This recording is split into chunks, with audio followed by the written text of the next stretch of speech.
Hello, hello, everyone. Happy Motivational Monday. We are diving straight in because we're talking about the effects of alcohol and coffee, caffeine on the body. And there's so much information. It's going to take up our whole time together. So, hi, my name is Kira. I am your host for Motivational Monday. Happy National Nutrition Month. One of the reasons why we're having these conversations, and I'm so, so, so excited. So I've got a lot of things to say. I've got some videos to show you. I I got so jazzed on this research and I got so lit up by what I found. So I have some stories to share, I have some videos to show, but before we even dive in, I'm going to put a survey up on the screen so that you can let me know where you're at with your alcohol consumption and with your coffee consumption. And one of the things that I want to preface this whole entire conversation with, and kind of everything that I say, is that I tend to be a wealth of knowledge in health and wellness, non toxic, holistic living, all the things. I live my own little purest life because it makes me happy. If it didn't make me happy, I wouldn't do it. So I ask you these questions and I give you this information just so that you have an awareness of what is actually happening in your body. Whatever you choose to do beyond that, please, by all means, live your life, be free, enjoy your beverages, have your coffee, whatever feels good for you. But I feel like sometimes if we don't understand the effects of something, then we don't really know if it's in line with our values, with our goals, with who we want to become, or maybe if it's causing deeper challenges. So, some of you know by this point that I love the brain, I love neuroscience, I love the whole thing. So, and a lot of this conversation is about the brain. So, I wanted to show you the shirt that I'm wearing today. It says, "Be kind to your mind." Because I want us to be kind to our minds in whatever way that looks like. Happy St. Patrick's Day for those of you who celebrate as well. It's also Women's History Month. There's so much happening. I'm not wearing green because of St. Patty's Day. I'm just wearing green because it's great. I'm not Irish, so I don't necessarily celebrate it, but it all is what it is. So, now that I've been rambling on for 120 straight seconds, I'm going to pull the survey up just to get a feel and a touch point for where you all are at. And then we're going to dive right in. And if you have anything to say, or if you have any questions or anything along those lines, please, by all means, ask them. So I just launched the survey. You should see it pop up right on your screen. And the questions are: do you drink alcohol and how often? How do you feel about your alcohol consumption? Do you drink coffee and how often? And how do you feel about your coffee consumption? So, with that, we've got some answers coming through. I'm just curious. I don't drink coffee, I don't drink alcohol, just my own choices and decisions for life, right? I don't judge anyone who does. I tell people, I'm like, you please live your life and I'll live mine, please. And I'll respond accordingly and everything will be fantastic. So, let's see here. We've got 85% of you who have filled out the survey. I love this.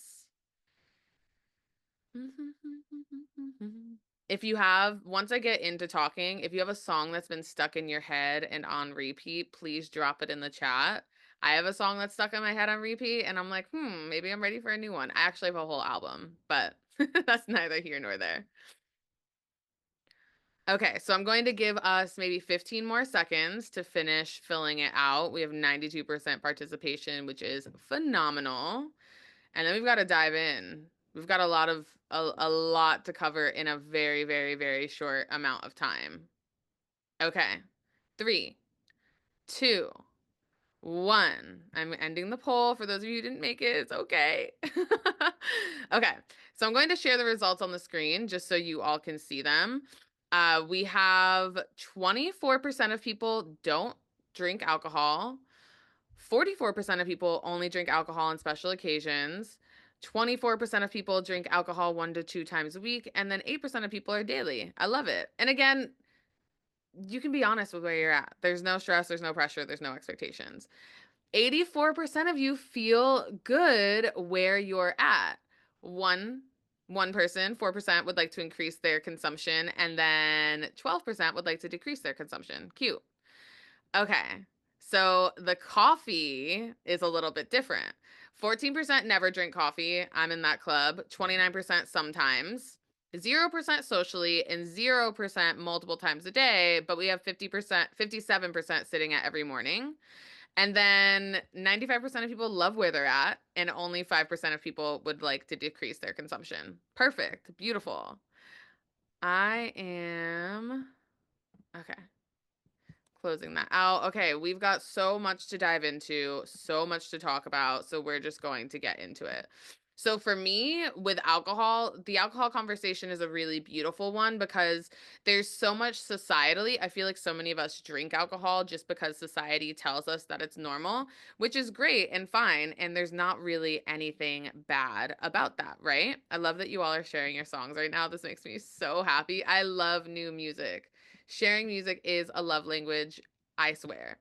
So I started drinking at 14. I was a straight A student in high school, but I was partying every weekend, and I'm glad that I did all of my reckless stuff before I was of legal age for there to be repercussions, because I didn't have to worry about a lot of things, but also wasn't necessarily the best thing to do. But there were a lot of bad things that happened due to alcohol in my life, and I always had this gut feeling, but I didn't have this connection to my intuition, so I just didn't know what it was, and I would drink anyway, and horrible things would happen. So the last time I really drank, I was like 23, 24. I had an 8-hour layover in New York City on a flight to Italy. And I did a bottomless mimosa brunch, and then I didn't remember anything after that. I almost missed my flight to Italy. The hangover set in on the flight. It was horrible. And on that flight, thousands of feet in the air with a hangover setting in, I just realized that most of the bad things that have happened in my life were alcohol induced. And I realized that I didn't want to do that anymore. So that was my journey. I had a long experience with alcohol. I was great at partying, but I just realized I was a yoga instructor at this point. I was doing a lot of different things. I was going vegan, and it just wasn't in alignment with my values or the life that I wanted to live. So I just stopped drinking alcohol. It wasn't a big thing. People had to learn how to date me without asking me for a drink. Friends had to learn how to hang out with me without asking me for a drink. And it's been about 6 years. And since then, even still to this day, sometimes I get the question of like, what do you drink when you go out? I'm like, I drink water, baby. It's all good. But that's my life. And it does not need to be anyone else's life. And it doesn't need to be anyone else's expectations for their life. It's what feels good to me. So, there's a video. The video is called The Ugly Truth About Alcohol. It's not like this big doom and gloom video by any means, but you know that YouTube videos get more views if they've got catchy lines, and that's what it came to. But a lot of it is based on the science and the neuroscience of what actually happens in the brain when you drink alcohol. So this will help you maybe make decisions that feel good for you. Maybe you didn't know all of this. Maybe you're just now learning it. Maybe it decides maybe it keeps you exactly wanting to be in the place that you're at. But with that, we're going to watch this video. And both of these videos for today are from the Diary of a CEO. I stopped drinking alcohol for this very reason. People don't know this, but I mean, I've probably mentioned it twice now on air, but I quit drinking alcohol about a month and a half ago, I think. And part of the reason is when I wore my whoop and then I had, I don't know, one glass of wine or two glasses or three glasses of wine the day before. When I woke up the next day, my heart rate variability was like flashing red. It was 30, 40. Typically, on a great day, my heart rate variability is 150, 140, which is strong. Really strong. I know this because I compete with my friends. But on a day where I had a glass of alcohol, it'd be flashing red and it would be 40.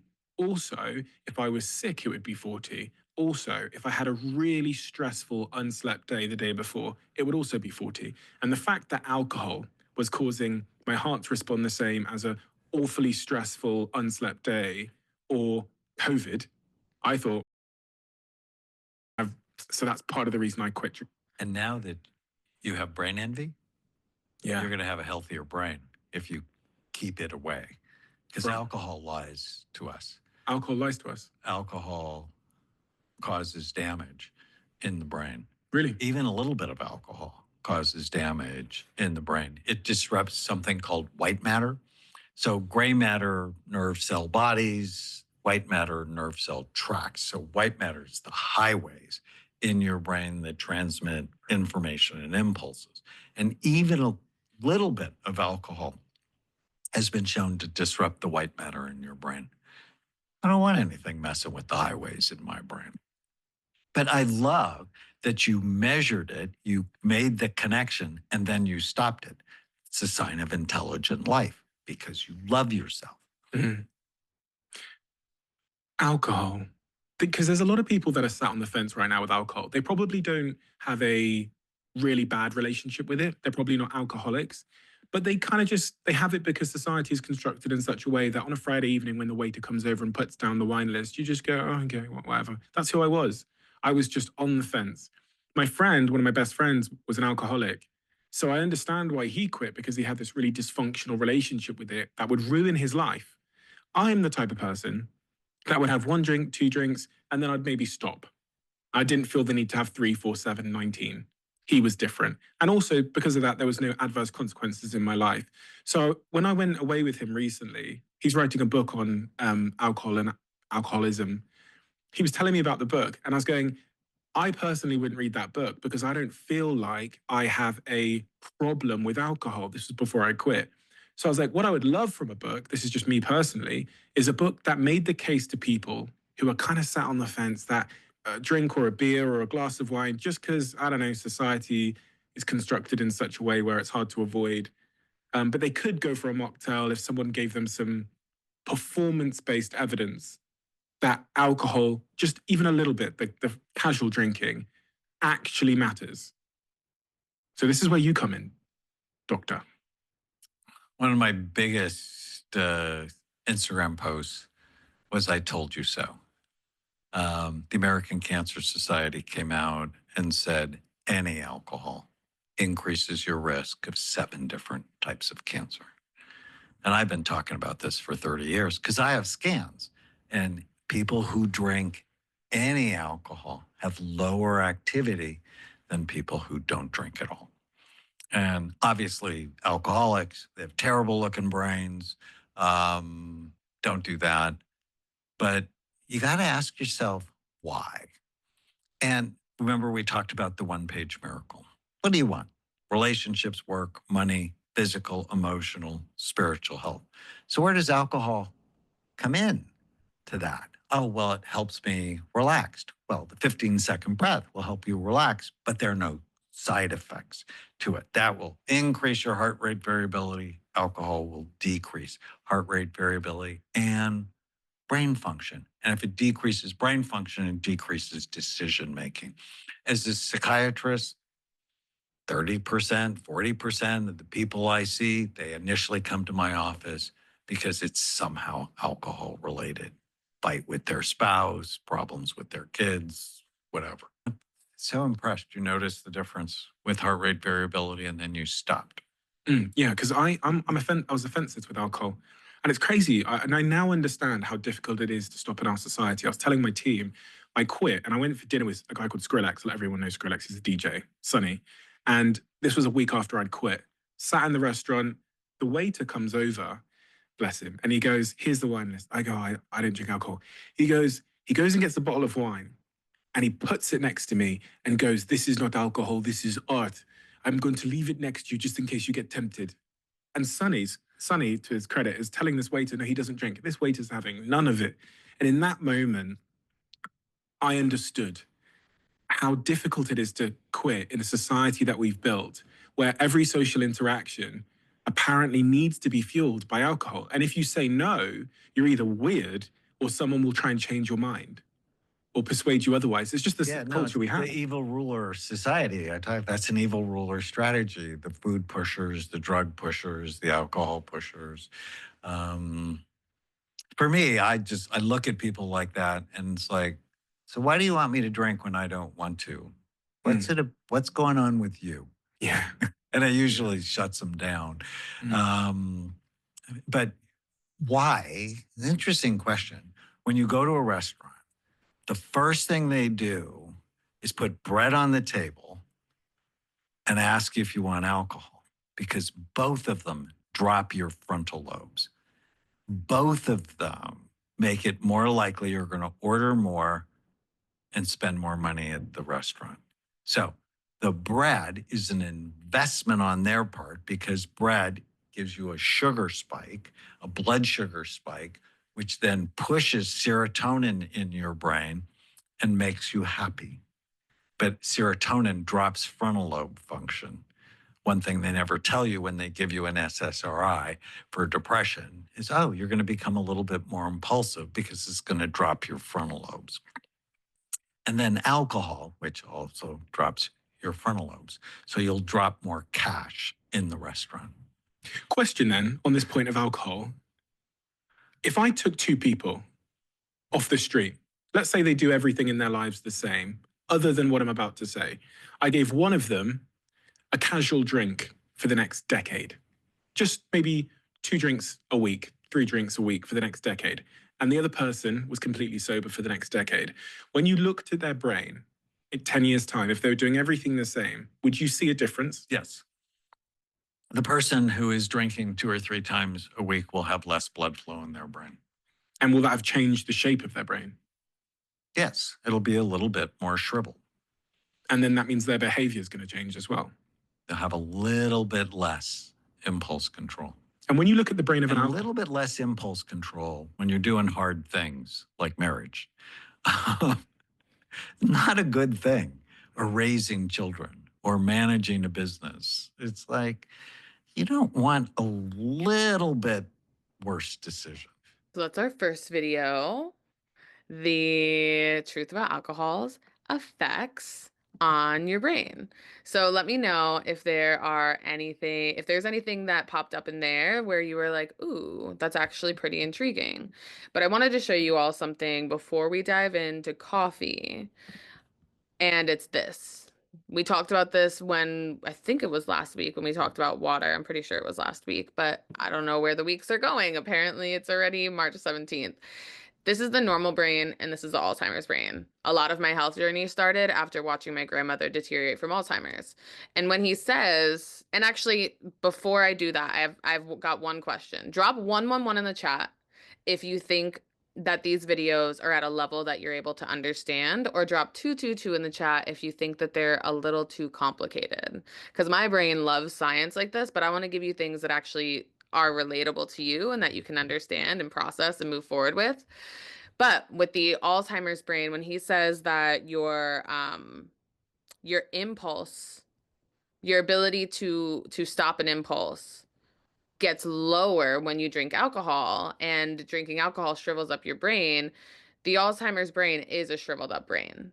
So you literally can't control any of your impulses when you have Alzheimer's. You have no idea what's going on around you. So these are the things, these are like the longer term conversations I like to have, because I think we live in an instant gratification society, which is cool and great, but there are repercussions to the things that we do. And I'm not here to tell you what to do or not do with your life, but I'm also here to show you, that every action has a reaction, right? So with that, okay, you all feel like this is easy to digest information. Thank you. Perfect. I appreciate it so much. Now we're going to dive into coffee. So coffee is, just so you know, it is considered a drug, and it is the most used drug worldwide. 90% of people on the planet are drinking coffee. So I'm going to play the second video for you. This one's really good. They're both really good. Will hurt your sleep in probably at least 3 ways, some of which most people are not aware of. The first issue is the duration of its action. So caffeine has what we call a half-life of about 5 to 6 hours. In other words, after about 5 to 6 hours, half of that caffeine is still in your system.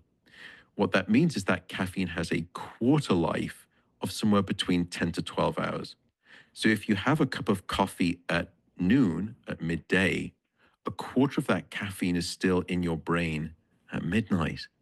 So having a cup of coffee at noon, and it's hyperbole in truth, probably, or it's a little bit hyperbolic, but it's almost the equivalent of a coffee at noon is the equivalent of, tucking yourself into bed, and just before you turn the light out, you swig a quarter of a cup of coffee and you hope for a good night of sleep, and it's probably not going to happen.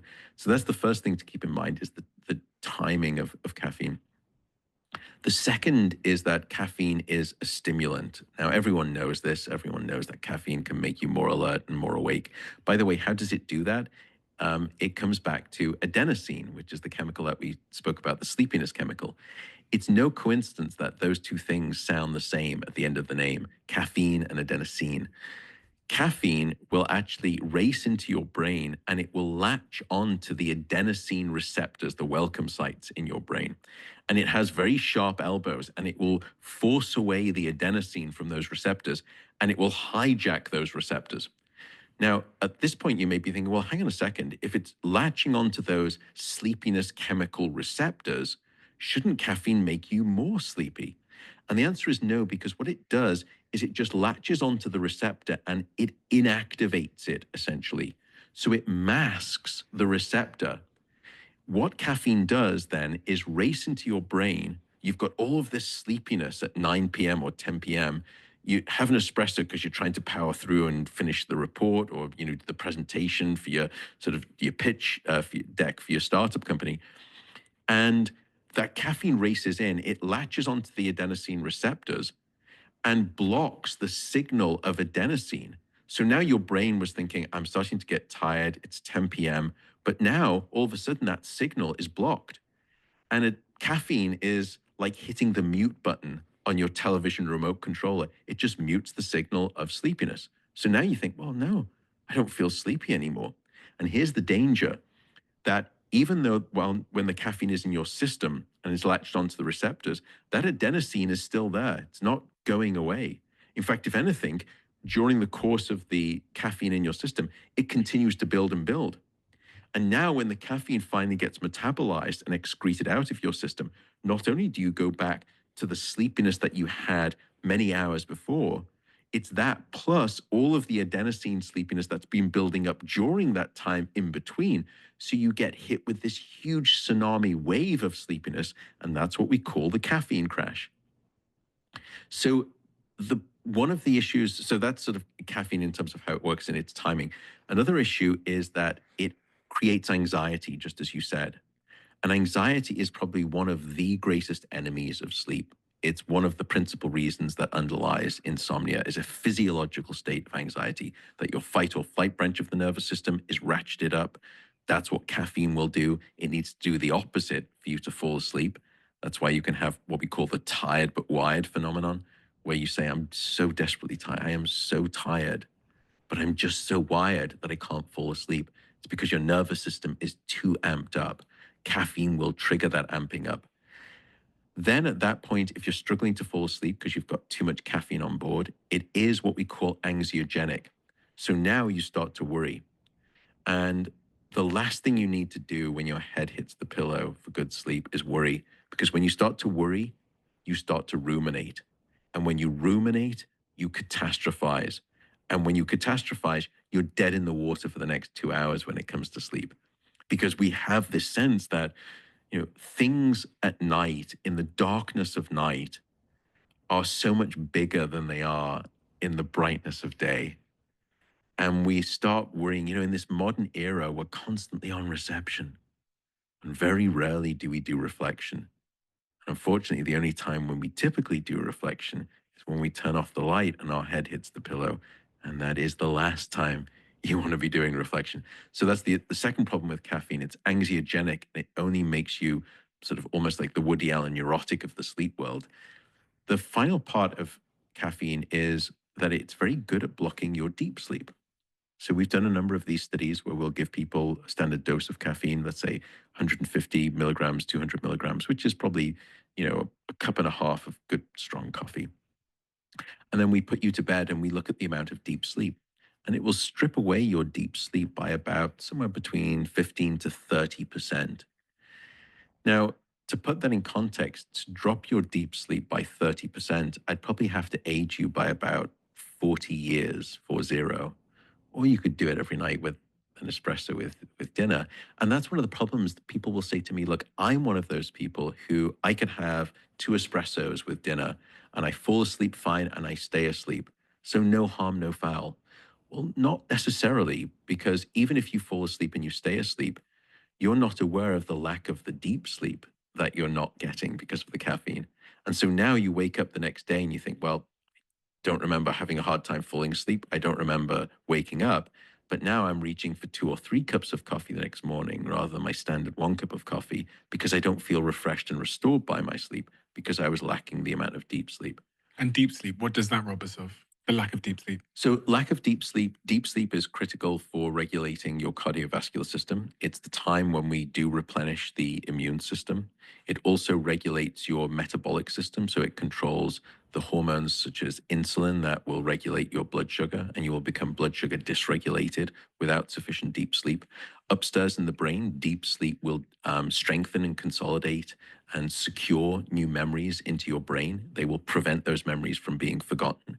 Deep sleep is also the time when we cleanse the brain of metabolic toxins, particularly the toxins that are related to Alzheimer's disease. So getting a lack of deep sleep is, I would say, a non-trivial thing in that regard.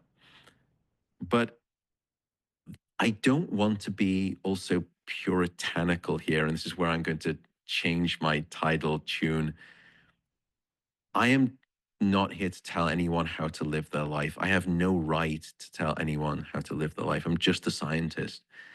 All I want to try and do is gift you the science and the knowledge of sleep so that you can make an informed choice. And after all, and the same is true for alcohol too and sleep, life is to be lived to a certain degree. No one wants to be the healthiest guy in the graveyard. I don't want to be that way too. I want to live life just with moderation. The reason I don't drink caffeine is not because I'm so puritanical. I want to be the poster child of good sleep. I love the smell of freshly ground coffee in the morning. It's a great ritual.